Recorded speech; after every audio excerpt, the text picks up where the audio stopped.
আমার আখেরাত আমার, আমার কবর আমার মালিকের সামনে আমাকে দাঁড়াইতে হবে। এই জন্য দোস্ত আমার, এমন দুনিয়া না চাই যে দুনিয়া আল্লাহ ভুলায় দেয়, যে দুনিয়া আখেরাত ভুলায় দেয়। এমন কামাই করা না চাই যে কামাই নামাজ ছেড়ে দিতে হয়। কেন ছাড়বেন নামাজকে? দুনিয়া করেন, কোনো মানা নাই। আল্লাহ তাআলা দুনিয়া বাদ দিতে নিষেধ করছে। দুনিয়া বাদ দিলে আপনি নেক আমল করবেন কেমনে? দুনিয়াতে না থাকলে আপনি সেজদা দিবেন কেমনে? শরীর সুস্থ না থাকলে আপনি নামাজ পড়বেন কেমনে? হ্যাঁ, তাইলে দুনিয়া অর্জন করতে, কামাই করতে নিষেধ করে নাই, আল্লাহকে ভুলতে নিষেধ করছে, আখেরাত ভুলতে নিষেধ করছে, হারাম করতে নিষেধ করছে। আল্লাহ বলছে হালালের মাধ্যমে বান্দা আমি তোমার সমস্ত জরুরত পূরণ করতে সক্ষম। সক্ষম কিনা বলেন না? সক্ষম। বছরের পর বছর অসংখ্য মানুষ হালালের মাধ্যমে দুনিয়ার জরুরত পূরণ করছে। আল্লাহ আমাদেরকে বুঝ দান করে। আমার নওজোয়ান সাথীরা, আমার বাপ, আমার ভাই, আমার বন্ধু, নিজের দিকে নজর দেন, ছেলেটার দিকে নজর দেন, মেয়েটার দিকে নজর দেন, আখেরাতের ফিকির করেন। দুনিয়া এই ঘর বাড়ি খাট পালং সোফার মিলাইয়া তার চাইতে বেশি উত্তম হবে আখেরাত মিলান।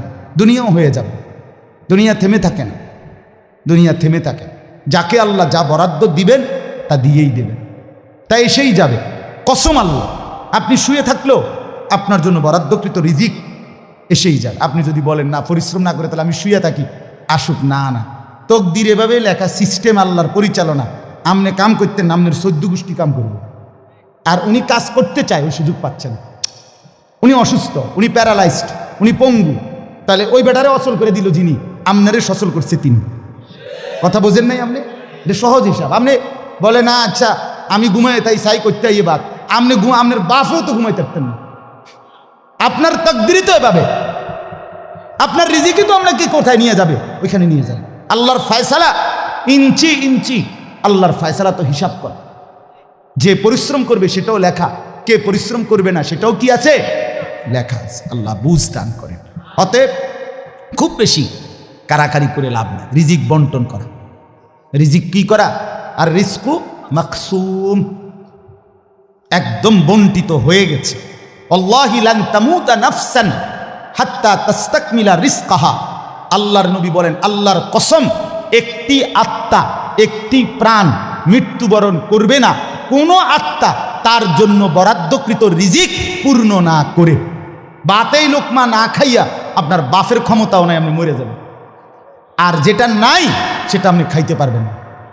আমি খাইতে বসি ভাত, আমার প্লেটে ভাত নিয়া আমার বাচ্চা বাহিরে খেলে, 2 বছরের মেয়েটা মাঝে মধ্যে দৌড় দিয়ে আসে, আইসা 1 লোকমা নিয়ে যায়, নিয়ে আবার দৌড় দিয়ে যায় না, বাকি ভাত আমি শেষ করছি। তো আমার মালিক যেন বলে, আনিস, ওই মাঝখানের এই লোকমাটা তোর মেয়েরই ছিল, আমি তাকে যথাসময়ই নেওয়ার জন্য পাঠাইছি। তুমি যদিও ভাবছিলা পুরা ভাত তোমার, কিন্তু না, মাঝের 1 লোকমা তোমার মেয়ের। হ্যাঁ, রিজিক বন্টিত হয়ে আছে, রিজিক বন্টিত হয়ে আছে। ইন্না রাব্বি ইয়াবসুতুর রিজকা লিমান ইয়াশাউ ওয়া ইয়াকদির। আল্লাহ বলে, বান্দা আমি যাকে ইচ্ছা রিজিক বেশি দেই, যাকে ইচ্ছা রিজিক কমিয়ে দেই, এটা আমার ইচ্ছা, আমার ইচ্ছা। বিশ্বাস? এক বিমানে বিদেশ গেছে, একই কোম্পানিতে চাকরি করে, এক রুমে থাকে 16 বছর। আইবার পরে আমার পরিচিত একজনে বাড়ি গাড়ি অনেক কিছু করছে, আরেকজনে 16 বছর পরে আইবার সময় আরেকজনের থেকে ফ্যান হাওলাত করিয়া টিফিন যাইছে। একবার সত্যি নিজে কইছে, কজুর এই ফ্যানটা আরেকজন তে লই আইছে। এক রুমে থাকছে, এক রুম, এক দেশে। এমন হলো কেন? ফয়সালা কোথায়? আরে ফয়সালা কোথায়? এটা বুঝতেই হবে বাপ, এটা বুঝতেই হবে। দুনিয়া নিয়ে কারাকারি না, দুনিয়া নিয়ে কারাকারি না, দুনিয়া নিয়ে কারাকারি না, দুনিয়ায় সেই যাবে। দাওয়াত ও তাবলীগের বিশ্ববিখ্যাত মুরব্বী ছিলেন, আহা সোনার মানুষ ছিলেন, আলোকিত মানুষ ছিলেন হযরত মাওলানা উমর পালনপুরি রাহমাতুল্লাহি আলাইহি। উনি বলতেন, বাপ, মসজিদের ছাদে মনে করেন 500 লিটারের একটা পানির ট্যাঙ্কি, আর নিচে 5টা ট্যাপ অজু করার জন্য দিছে। তো হযরত উদাহরণ দিতেন আর কি, যে 5টা ট্যাপ দিয়া মানুষ অজু করে, এখন পানি শেষ, অজু করতে করতে পানি কি হয়ে গেছে, আর কয় লিটার শেষ হয়েছে? আচ্ছা, এখন মুসল্লি একটু বেশি দেখা মসজিদ কমিটি বলল যে না, কষ্ট হয় 5টা ট্যাপে উজু করতে, মুসল্লিদের আরও 5টা ট্যাপ লাগান। তো আরও 5টা ট্যাপ লাগাইছে। এখন ট্যাপ হয়েছে কয়টা? এখন মুসল্লিরা উজু করে 10টা ট্যাপ দিয়া পানি শেষ হয়েছে। এখন পানি শেষ হয়েছে কয় লিটার? ধরো মিয়া, আগে না 5টা থাকতে না 500 লিটার, এখন 1000 লিটার। কি লেগে 1000 লিটার? এই কথাটা বুঝছেন কি না বলেন? ওইখানে টাঙ্কি কয় লিটার? এনে ট্যাপ যদি আরো 10টাও বাড়ায়, পানি শেষ হয়েছে কদ্দুর? এই কথা এটা। আপনি যত দাম দেয় বাড়ান, শেষ হইতেন তো একত্র করলে এই 18টি 318 অথবা কি 9 দুগুণে 18। কথা বুঝছেন? হয়তো 3 খানে 6 করে 18 হয়েছে, আর অথবা 9 9 18 হয়েছে, আর অথবা ডাইরেক্ট 18। তার মানে 18 ঠিক, হয়তো 318 অথবা 9 দুগুণে 18 অথবা ডাইরেক্ট কি 18। মানে আমনে দান্দা বাড়াইয়া লাভ না, বাড়াইতে হইব ওই টাঙ্কি আসমানে বাড়াইতে হবে। কোরআনুল কারীমে স্পষ্ট কোরআনের আয়াত আছে, অফিস সামাই রিজকুকুম। একটা ডাইরেক্ট বাংলায় কইছে আল্লাহ। আমার শায়েখ আরিফ বিল্লাহ হাকিমুন নফস আল্লামা মুফতি মুশতাকুন নবী কাসিমি, এ হুজুর মাঝে মাঝে মহব্বতে এই কথাটা বলে। কোনো কথা একদম খুব স্বাভাবিকভাবে যখন আল্লাহ বলছেন মনে হয় যেন বাংলায় বলছে। আল্লাহ বলে অফিস সামাই রিজকুকুম, বান্দা তোমাদের রিজিক আসমানে আসমানে আসমান। কোথায় বলেন না? এ খেতে না, গার্মেন্টসে না, মেলে না, ফ্যাক্টরিতে না, এগুলো সব আল্লাহর ফায়সালায়, আসমানি ফায়সালায় এখানে উৎপাদিত হচ্ছে। আল্লাহ আমাদেরকে বুঝ দান করেন। আমি আমার এই কথাটাই হৃদয়ের সবটুকু দিয়ে বুঝাইতে চেষ্টা করলাম। শুধু কেবল দুনিয়া নিয়ে কারাকারি করা না, শুধু দুনিয়া নিয়ে ব্যস্ত না। জিন্দিগি বাপ আমার, যুবক ভাই তোমার কাছে আমার অনুরোধ, মুরব্বী বাবা আপনাদের কাছে আমার অনুরোধ, কাজে লাগাইলেও এই হায়াত, নষ্ট করে দিল এই হায়াত। বন্ধু আমি গড়লেও এই হায়াত, নষ্ট করলেও এই হায়াত। না আপনি আবার ফিরে আসবেন, না আমি আবার ফিরে আসব। দোস্ত আমার, হায়াতকে কদর করে, জিন্দিগিকে কদর করে। আর আসবেন না আপনিও, আর আসবো না আমিও।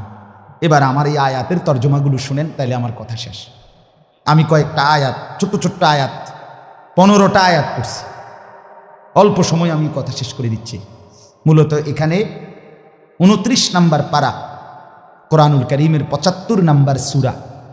সূরাটার নাম হলো কিয়ামাহ, মানে কিয়ামত।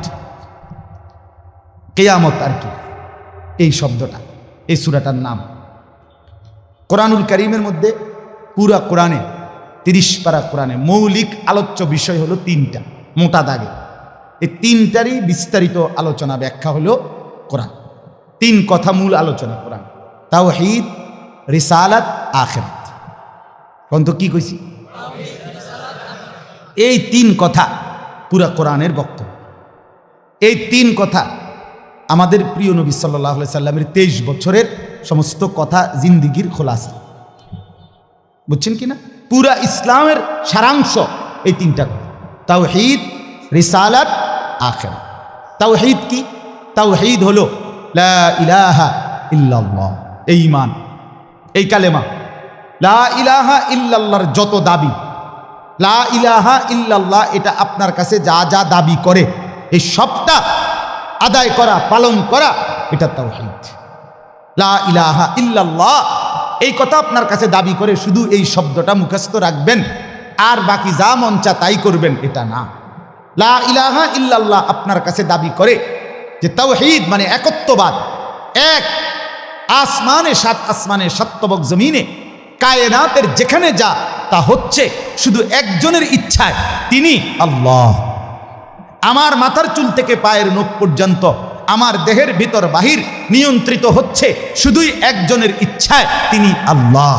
আমার জিন্দিগির হাসি কান্না, আনন্দ বেদনা, দুঃখ সুখ, প্রয়োজন অপ্রয়োজন, আমার চাওয়া পাওয়া, প্রাপ্তি অপ্রাপ্তি, সুখ দুঃখ সব কিছু আমার ভিতর বাহির পূর্ণ করবেন, পূরণ হবে যার মাধ্যমে, তিনি শুধুই একজন আল্লাহ। এটাই তাওহীদ। এই কথা দিলে বসানো, এই কথা দিলে বসানো। দাওয়াত ও তাবলীগের সাথীরা এই পৃথিবী ঘুরে ঘুরে সবচেয়ে বেশি আল্লাহর বান্দাদের কলজার মধ্যে এই কথাটা বসাইতে চায়। সকালেও বলে, জোহরেও পরে বলে, আসরের পরেও বলে, মাগরিবের পরেও বলে মখলুক থেকে কিছু হয় না ভাই, মখলুক থেকে কিছু হয় না, মখলুক কিছুই করে না। ডানে বামে উপরে নিচে আমরা যেখানে যা দেখি এগুলো কিছুই করে না, করে যা শুধুই আল্লাহ আল্লাহ আল্লাহ। এই কথা টানা 40 দিন কলিজার মধ্যে বসায়, টানা 120 দিন 4 মাস কলিজার মধ্যে বসায়, লোকটার দিলে বসে যায়, জিন্দেগি সুন্দর হয়েছে। হ্যাঁ, এটা পরীক্ষিত, দেখ পরীক্ষিত পরীক্ষিত। এই জন্য ওলামায়ে কেরামের তত্ত্বাবধানে, নিজ নিজ অঞ্চলের সংখ্যাগরিষ্ঠ ওলামায়ে কেরামের তত্ত্বাবধানে মশওয়ারায় পরামর্শ নিয়ে দাওয়াত ও তাবলীগের সাথে জুড়ে থাকবেন, বলেন ইনশাআল্লাহ। 2, 3, 4 ফেব্রুয়ারি বিশ্ব ইজতেমা, জানেন? 2, 3, 4 ফেব্রুয়ারি বিশ্ব ইজতেমা। বলেন কত তারিখ? ফেব্রুয়ারি। ফেব্রুয়ারি কর না কেন? 2, 3, 4 ফেব্রুয়ারি। বলেন কত তারিখ? বিশ্ব ইজতেমা। আল্লাহ কবুল করেন, আপনারা আমরা সবাই যাব ইনশাআল্লাহ। তো বলতেছিলাম এই তাওহীদ লা ইলাহা ইল্লাল্লাহ, এটা কলিজার মধ্যে বসানো। নবী সাল্লাল্লাহু আলাইহি সাল্লাম বলেন, আল্লাহর নবী বলছেন, ওয়া আলাম আন্নাল উম্মাতা লাউ ইজতামাআত আলা আন ইয়ানফাউকা বিশাইইন লাম ইয়ানফাউকা ইল্লা বিশাইইন কাদ কাতাবাহু আল্লাহু লাক। আল্লাহর নবী বলেন, উম্মত শোনো, গোটা পৃথিবী যদি একত্রিত হয়ে সিদ্ধান্ত নেয় তোমার একটি উপকার করবে, কিছুই করতে পারবে না, তোমার কেবল সেই উপকারটাই হবে যেটা আল্লাহ তোমার জন্য তাকদীরে আসমান জমিন সৃষ্টির 50,000 বছর আগে লিখে রেখেছে। ওয়ালা বিজতামাউ আলা আন ইয়াদুররুকা বিশাইইন কাদ কাতাবাহু লাম ইয়াদুররুকা ইল্লা বিশাইইন কাদ কাতাবাহু আল্লাহু আলাইকা। সবাই মিলে যদি এটাও সিদ্ধান্ত নেয় তোমার একটি ক্ষতি করবে, বিপদে ফেলবে, মুসিবতে ফেলবে, আল্লাহর নবী বলেন কোনো মুসিবত তোমার আসবে না, আসবে কেবল সেই মুসিবতটাই যেটা আল্লাহ তোমার জন্য তাকদীরে লিখে রেখেছেন। রুফিআতিল আকলাম ওয়া জাফফাতিস সুহুফ।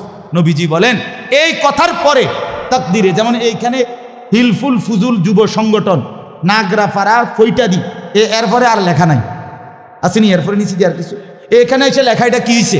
শেষ হয়েছে। আল্লাহ তাআলা রসুল বলেন তাকদীরের লেখা, এই গোটা আল্লাহর সৃষ্টি, আল্লাহ ব্যতীত যত সাই সব কিছুর তাকদীর আছে। বুঝেন নাই কথা? এটা আল্লাহ ব্যতীত যত কিছু সব কিছুর কি আছে? এই গাছ মাছ, আকাশ জমিন, হ্যাঁ, এই মশা মাছি পিঁপড়া, যা কিছু আছে আল্লাহর সৃষ্টি, নদী সাগর, সব কিছুর কি আছে? তাকদীর আছে। এই নদীতে কতদিন জোয়ার আসবে এটা লেখা আছে, কতদিন ভাটা আসবে এটা লেখা আছে। তাকদীর শুধু মানুষের না, তাকদীর মা সেওয়াল্লাহ, আল্লাহকে বাদ দিয়ে যা সব কিছুর তাকদীর আছে। ও ফিপড়ারও তাকদীর আছে। এবার আমার থেকে বাচ্চা গেছে গায়ে না, এবার টিপ দিয়ে মেরে গেছে, ঠিক কিনা বলেন না? হ্যাঁ, মশা আমারে কামড়াইয়া গেছে, আমি পারছি না ধরতে, কিন্তু এবার মেরে গেছে। এই তাকদীর লেখা আছে, ফয়সালা আছে। তো এই কথার পরে যে মাখলুক তোমার কোনো উপকারও করতে পারবে না, মাখলুক তোমার কোনো ক্ষতিও করতে পারবে না, এই কথা লেখার পর আল্লাহ তাআলা তকদির লেখার যেই কলম এটা উঠাইয়া ফেলছে, তকদির লেখার যে কালি এগুলো ফেলাই দিয়েছে। মানে এরপরে আর কথা নাই, এই কথার উপরে তকদির শেষ হয়েছে যে মাখলুক কিছুই করে না, হাও না নাও না, পক্ষেও না বিপক্ষেও না, যা করে কে করে? আল্লাহ। আল্লাহ করে, আল্লাহ করে, আল্লাহ। বলে তো ডাক্তারে চিকিৎসা করলে রুগী ভালো হয়, এই ডাক্তারে চিকিৎসা করলে রুগী মারাও যায়। যে হাসপাতালে রুগী সুস্থ হইয়া বাড়ি যায়, এই হাসপাতাল থেকে রুগী মইরা অ্যাম্বুলেন্সে ওঠে, ঠিক কিনা বলেন না? তাহলে বুঝা গেল মাখলুক থেকে। কার থেকে? এই সহজ কথা বললাম, তাওহীদ। এটা রিসালাত কি?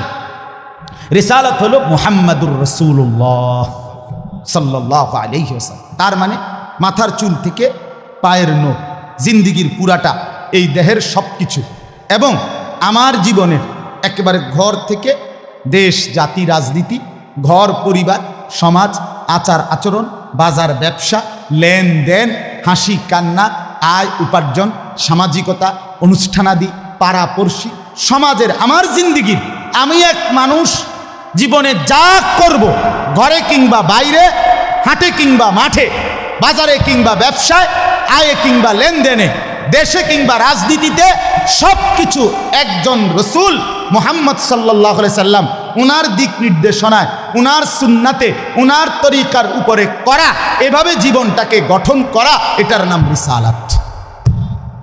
এটার নাম রিসালাত। কোনোভাবেই বাপ এই কথা বলার কোনো সুযোগ নাই। ইসলামকে কোনো একটা জায়গার মধ্যে সীমাবদ্ধ করার কোনো অনুমতি নাই। এটা ঈমান থাকবে না, ঈমান থাকবে না। সোজা কথা। হুজুর এর দূর পর্যন্ত কইতে পারবেন, এর বেশি যাইবেন না, না এই কথা বলার সুযোগ নেই। এটা কুফরি, কুফরি। ইসলামকে রাজনীতিতে টাইনে আইনেন না, ইসলামকে এলাকার টাইনে আইনেন না, ইসলামকে বাজারে টাইনে আইনেন না, ইসলামকে হাটে টাইনে আইনেন না, ইসলামকে ওইখানে না না। এটা যদি আপনি বিশ্বাস করে কন, এটা যদি আপনার কলজার থেকে কইয়া থাকেন, আপনার ঈমান নেই। কথা বুঝেন না? সাবধান। হ্যাঁ, অপ্রিয় হইতে পারে কোনোটা, কোনোটা আপনার অপছন্দ হইতে পারে, কোনোটা আপনার গায়ে লাগতে পারে, কোনোটা আপনার নেগেটিভ হইতে পারে, কিন্তু এর মানে ইসলাম, আল্লাহর কোরআন, শরীয়তের বিধান, রাসূলুল্লাহর সুন্নাহ জিন্দেগি আপন ধারায় চলতে দিতে হবে। আল্লাহ আমাদেরকে বুঝ দান করে। কোনো কিছুতে এই দাড়ি রাসূলুল্লাহ সাল্লাল্লাহু আলাইহি সাল্লামের বিধান কিনা? কথা বলেন না, বিধান কিনা? আপনি এটাকে তুচ্ছ তাচ্ছিল্য করলে হবে, আপনি এটাকে অবজ্ঞা করলে, হ্যাঁ হুজুর আর ওয়াজ নাই, ঘুরে ফিরে কেবল দাড়ির কথা বলতেছেন, আর কোনো আছে, এটাও একটা ওয়াজ, আপনি এটাও শুনেন, এরপর একটু শুনেন, অসুবিধা কি? আরও কমু, আপনি থাকলে তো আমি আরও কমু, অসুবিধা কি? কথা বুঝেন নাই? আমি এই কথাটা আপনি এটা কি বুঝাইতে চাইলেন? এটা কি বলতে চাইলেন? আমি একবার একজনকে বলছিলাম যে আমি এই বলতে পারবো না, ওই বলতে পারবো না, একটা কাগজ লিখে দিছে উনি, এডি কওয়া যাইত না। আমি মাশাআল্লাহ, যেটি কওয়া যাবে না, এরপরে নিচে লিখে দিচ্ছে কোরআন সুন্নাহর কথা বলবেন। তো আমি বললাম এগুলো তো বাদ দিলাম, কোরআন সুন্নাহর কথাগুলো এডি বাদ দিয়া কি হইতে পারে? আঙ্কেল আপনি যদি স্যাম্পল হিসাবে আপনি কুদ্দুর 10টা মিনিট কইয়া দেন যে এগুলো হইল কোরআন হাদিসের কথা, এরপরে আমি ব্যাখ্যা করবো, আপনি কুদ্দু শুধু মূল বক্তব্যটা শিরোনাম দিয়ে আপনি কুদ্দুর কইয়া দেন যে এটা কি কইতাম, আপনি এগুলো কি আর আমরা জানি? তো আপনি না জানলে কাগজ লিখুন কেন? এটা তো একটা স্ববিরোধী কথা হইল, স্ববিরোধী কথা না। আপনি জানেন না, এদিক দিয়েও আপনি এটা বোঝেন, আবার আপনি আইন কানুন দেখাইতে আছেন, তো এটা আপনি কি বুঝে আইন দিলেন? আল্লাহ আমাদেরকে বিবেক দান করেন। এটা ইনসাফ না, বরং জীবনের সব কিছু রাসূলুল্লাহ সাল্লাল্লাহু আলাইহি ওয়াসাল্লামের সুন্নাহর আলোকে, দিক নির্দেশনার আলোকে পালন করা, এটা ইনসাফ, এটাই দ্বীন, এটাই ইসলাম, এটাই শরীয়ত, এটাই নাজাত, এখানেই জান্নাত। আমার ঘাটতি আমাকে মেনে নিতে হবে, আমার কমতি আমাকে এটা মেনে নিতে হবে। মেনে নিতে হবে কিনা বলেন? হ্যাঁ, স্বীকার করতে হবে, এটা আমার কমতি, এটা আমার ঘাটতি। অবজ্ঞা করা যাবে না, তুচ্ছ তাচ্ছিল্য করা যাবে না, টিটকারি মস্কারি করা যাবে না। ইসলামের একটা ছোট্ট জিনিসকেও তিরস্কার করা, তুচ্ছ তাচ্ছিল্য করা, ইস্তেহজা করা, এটা কুফর। আপনি জিজ্ঞাসা এনে ওলামায়ে কেরাম, এটা শরহে আকায়েদের মাসআলা, কুফরি। আপনি দাড়িকে, মেসওয়াককে, টুপিকে, পাঞ্জাব, যা কিছু ইসলামের নিদর্শন, তার একটি জিনিসকেও আপনি অবজ্ঞা করতে পারবেন না। ইস্তেহজা আপনি পালন না করা, এটা হলো কবিরা গুনাহ, আর অবজ্ঞা করা কুফরি। একদিন মসজিদে মুয়াজ্জিন বেচারা পাগড়ি মাথা দিতেছে, ভদ্রলোক পয়সাওয়ালা মাতবরে এনে খাড়াইয়া এক পাশে প্রথম কাতারে, সে বলতেছে এই সমস্ত তেনাতুনা বান্ধনের টাইম এখন আসেনি।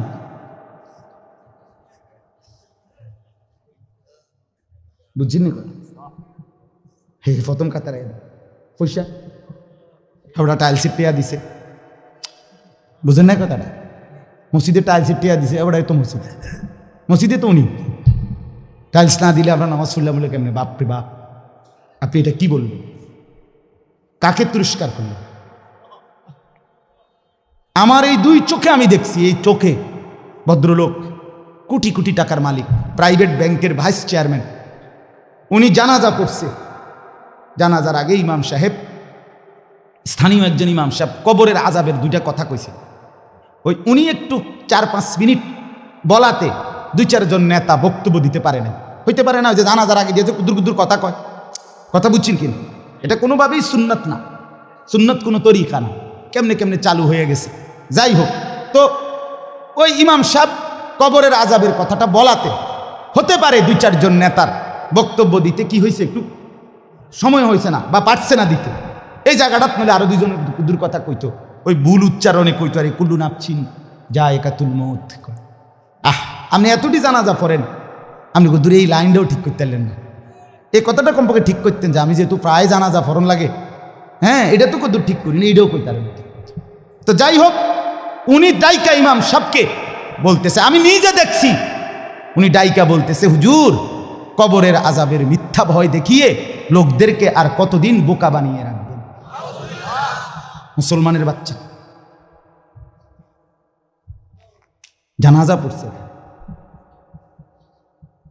অহংকার করে গেলেন দুনিয়াতে আর কি। এরপরে মরতেন না, আপনি মরতেন না, আপনি কবরে যাইতেন না শেষ পর্যন্ত, না ফেরেশতা আপনারে দেখবে না কবরে। আল্লাহ আমাদেরকে বুঝ দান করে। আমার বাপ, আমি দিল থেকে বলতেছি, অন্তর থেকে, পুরা দিন রাসূলুল্লাহ সাল্লাল্লাহু আলাইহি সাল্লামের সুন্নাতকে, নবীজির কোনো তরিকাকে, কোনো কথাকে আপনি প্রথম ধাক্কায় ফেলে দিবেন না। কথা রুচেন কিনা বলেন, মাথা নোয়ায় ফেলবেন, নত নিজেকে ছোট করেন, এরপরে ভাবেন আমার এই ত্রুটির সমাধান কি করতে পারি। ঠিক কিনা বলেন না? আল্লাহর কাছে বলেন, মাওলা আমি যে এই কারণে পারতেছি না, আপনি তৌফিক দেন, আপনি সুযোগ দেন, আপনি ব্যবস্থা করেন। আল্লাহ চাইলে ব্যবস্থা করে দিন। তাহলে রিসালাত। 3 নাম্বার হলো আখিরাত। 3 নাম্বার হলো কি? আখিরাত মানে জীবনের সব কিছুকে, আখিরাতকে মাথায় নিয়ে আমাকে মরতে হবে। কবর, হাসর, মিজান, ফুলসিরাত, আমার হিসাব, আমার আমলনামা, ফুলসিরাত পার, জান্নাত কিংবা জাহান্নাম, এইটাকে মাথায় রাখেই আমার হাঁটা চলা, আয় উপার্জন, স্ত্রী সন্তান, সংসার, আমার চলা ফেরা, আচার অনুষ্ঠান, বাজার ব্যবসা, লেনদেন, মানে কোনো কিছু করতে গিয়ে আমার যেন আখিরাত ক্ষতিগ্রস্ত না। ওয়া ইন্না দারাল আখিরাতা লাহিয়াল হায়াওয়ান। আল্লাহ বলছে, বান্দা ওই আখিরাতটাই হলো বেঁচে থাকা। দুনিয়া তামাশা, কোরআনের স্পষ্ট আয়াত, ওমা হাদিহিল হায়াতুদ দুনিয়া ইল্লা লাহবুন ওয়া লাইব। আল্লাহ বলছে, বান্দা দুনিয়া আর কিছুই নয়, শুধুই তামাশা, শুধুই খেলাধুলা। অতএব দয়া করে, আমার সময় নাই, আমি আর বাড়াতে পারছি না, কিন্তু এই কথাটাই আপনাদেরকে বুঝাইতে চাই, আমার সব কিছুর মধ্যে আখিরাতকে সাথে নিয়ে, সামনে নিয়ে যদি জীবন চালাই, আল্লাহর কসম দুনিয়ার সব প্রয়োজন পূরণ হবে, আখিরাতের জান্নাতও মিলে যায়। আপনি ঠকবেন না বাপ। ফজরের নামাজ পড়লে কেউ ঠকে না, 5 ওয়াক্ত নামাজ পড়লে কেউ ঠকে নাই দোস্ত। হারাম উপার্জন করে কেউ লাভবান হয় নাই। গুনাহ কাউরে তৃপ্তি দেয় না, গুনাহ কাউরে, কোনো সুদখোর তৃপ্তিতে নাই, কোনো ঘুষখোর তৃপ্তিতে নাই, কোনো কিস্তিওয়ালা তৃপ্তিতে নাই। 90,000 টাকা ইনকাম করে, 60,000 70,000 মাসে ন্যূনতম কামাই। আমি নিজে জিগাইছি, কাকু কিস্তি কয়টা? 60টা। কিস্তি চলে 60টা, মাসে ইনকাম 70,000। তাহলে 70,000 টাকা ইনকামের পরে যদি কিস্তি চলে 60টা, আমার মসজিদের ইমাম সাহেবের বেতন 10,000, 8,000, এবার আর কিস্তি চলার কথা কয়টা? কিন্তু ইমাম সাহেবের কোনো কিস্তি নাই। ঠিক কিনা বলেন না? ইমাম সাহেব কিস্তিও নেয় না, এশার নামাজের পরে ফজর পর্যন্ত চুরিও করে না, ডাকাতিও করে না। বেটা মালিকের ঘরে সিজদা করে, আল্লাহর ঘরের গোলামি করে, খোদার 30 দিন 10,000 টাকা দিয়ে বউ বাচ্চা নিয়ে ইজ্জতের সাথে হাসি মুখে, ধোয়া সাদা পরিষ্কার পায়জামা পাঞ্জাবি পরে আল্লাহর জিন্দিগি, আল্লাহর দুনিয়ায় জিন্দিগি কাটায় ফেলে। ওনার কিস্তি লাগে। আমার একবার একজনে কইছে, হুজুর রে আল্লাহ চালা, এরকম কইছি, আর একজন কইয়া উঠছে, আরে আমি কিন্তু আপনার কি ইবলিসে চালায়, আপনার কি শয়তানে চালাইনি? কথা বলেন না কেন? তো যে আল্লাহ হুজুর রে 80,000 টাকা দিয়ে চালাইতারে, আপনারে চালাইতে 80,000 লাগে কেন? আপনার কিস্তি 4টা লাগে কেন? আপনি মূলত শয়তানের হাতে নিজেকে তুলে দিচ্ছেন। আল্লাহর হাত থেকে ছুটাইয়া নিয়া কার হাতে দিছেন? ইবলিসের হাতে। ইবলিসের হাতে আপনি সুখ পাইতেন না, মনে রাখেন। আমি লিখকে দিলাম, সিল মাইরে দেবো, আমার সিল আছে, সুন্দর সিল, ওই যে কম্পিউটার সিল, যেটা থাক, আমার এডি সিল আছে। আপনি সুখ পাইতেন না, আপনি তৃপ্তি পাবেন না। গুনাহ তৃপ্তি দেয় না। এক সাগর, আটলান্টিক মহাসাগরের সব পানি যদি কোনো নেশাখোর, মদখোর, কোনো গাঞ্জাখোরকে দেওয়া হয়, সব পান করার পরেও তার তৃপ্তি হবে না। কিন্তু 1 গ্লাস পবিত্র পানি পান করে তৃপ্ত হয়ে যায় হালাল।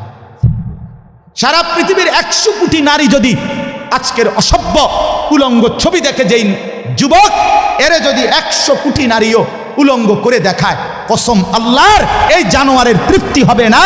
কিন্তু একজন পুরুষ 70 বছর 90 বছর একজন হালাল স্ত্রী দিয়া তার জিন্দিগি কাটায় ফেলে। হালাল তৃপ্তি দেয়, হারাম কি দেয় না? আল্লাহ আমাদেরকে বুঝ দান করেন। অতএব আখিরাতকে বাদ না দেওয়া। যুবক বন্ধু তুমিও না, বুড়া বাপ আপনিও না, পর্দার আড়ালের মা বোন, আপনারাও না। আল্লাহ আপনাদেরকে তৌফিক দেন, আল্লাহ আপনাদেরকে কবুল করেন। এই আয়াতগুলোতে আল্লাহ আখিরাতের কথা বলছে। আমি শুধু এক টানে তর্জমা বলছি, লা উকসিমু বিয়াউমিল কিয়ামা, আল্লাহ বলেন আমি কসম করছি কিয়ামতের দিনের। ওয়ালা উকসিমু বিন নাফসিল লাওয়ামা, সাথে সাথে আমি আল্লাহ কসম করছি ওই অন্তরের, যেই অন্তর মানুষকে গুনাহের কারণে তিরস্কার করে, নেক কাজে উৎসাহিত করে। সুবহানাল্লাহ। আয়াহসাবুল ইনসানু আল্লান নাজমা ইজামা, আল্লাহ বলে মানুষ তোমরা কি ভেবেছ, তোমরা কি এই মনে করো আমি আল্লাহ কবর থেকে ছড়িয়ে ছিটিয়ে যাওয়া হাড্ডি গোশত যেগুলো ছিন্ন ভিন্ন হয়ে নিঃশেষ হয়ে গেছে, আমি সেগুলোকে একত্রিত করতে পারবো না? সুবহানাল্লাহ। আল্লাহ বলে বালা কাদিরিনা আলা আন নুসাব্বিয়া বানানা।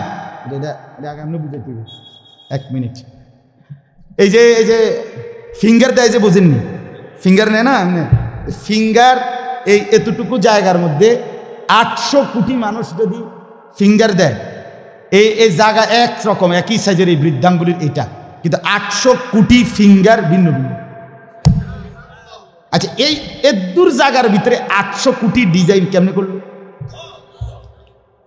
বুঝেন না কথাটা? জায়গাতেই করবে। এটার ভিতরে আপনি কয়টা আঁক দিয়ে কয়টা আলগা আলগা করতে পারবেন? করেন না আপনার 30টা, নাহলে 300টা। 800 কোটি কেমনে করলো? ফিঙ্গার এটা এখানে। আমাকে হাজি মহিলা হারায় গেছে, বেডি রোমের থেকে চলে গেছে মক্কা শরীফ, কিচ্ছু নিছে না, কারণ কোনো কাগজ বেডির লাগে নাই, পাই না হারায় গেছে। রাত্র 11টা বাজে মহিলারে মোয়াল্লেমে গিয়া ঠিকই সৌদি আরব মোয়াল্লেম অফিস থেকে নিয়ে আসছে। কেমনে আনলো? ও ফিঙ্গার দিছে আর বেডির পুরা ঠিকানা বাইরেছে। বুঝেন না কথা? ওই এয়ারপোর্টে না কি নিছে? ফিঙ্গার নিছে। তাইলে আল্লাহ বলেন বান্দা আমি আল্লাহ শুধু হাড্ডি গুড্ডি ফেরত দেব না, ফিঙ্গারও ফেরত দেব।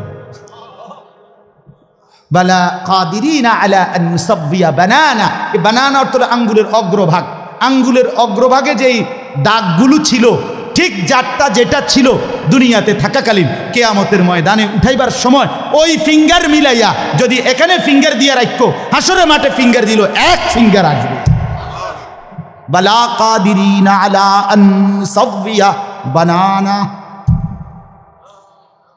এমন যিনি তিনি আল্লাহ।